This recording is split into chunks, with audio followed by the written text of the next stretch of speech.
तो एक लकड़हारा एक नदी किनारे एक पेड़ पर चढ़ा लकड़ी काट रहा था। तो उसके हाथ से कुल्हाड़ी फिसल के नदी में गिर गई। अब वो रोने लगा कि अब कैसे चलेगी जिंदगी, कैसे लकड़ी काटेंगे, कैसे घर चलाएंगे। खैर भगवान को याद किया, भगवान आ गए। पूछा क्या हो गया? कहता जी मेरी कुल्हाड़ी नदी में गिर गई, प्रभु कृपा करो। तो भगवान ने कहा अभी निकाल देते हैं, तू तो बड़ा अच्छा आदमी है, भक्त आदमी है। नदी में हाथ डाला और सोने की कुल्हाड़ी निकाली, ये लो। वो बोला ये मेरी नहीं है, मैं तो गरीब आदमी। फिर चांदी की निकाली, ये लो। कहता ये भी मेरी नहीं।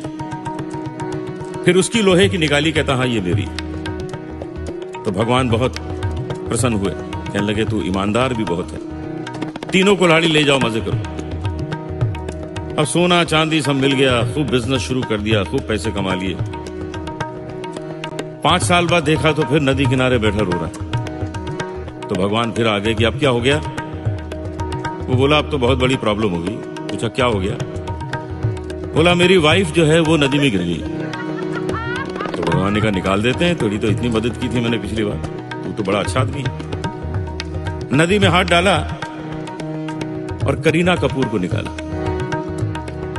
पूछा यही है? कहता हाँ जी यही है। तो भगवान बोले यार इस मामले में तो तू गड़बड़ है। वो बोला नहीं प्रभु मैं बिल्कुल गड़बड़ नहीं हूं, मैं कह दूंगा ये मेरी नहीं है। फिर आप कटरीना कैफ निकालेंगे, मैं कहूंगा मेरी नहीं है। फिर आप मेरी बीवी निकालेंगे, तो 3 क्या करूंगा? जो पहली है उसके साथ चलाएंगे।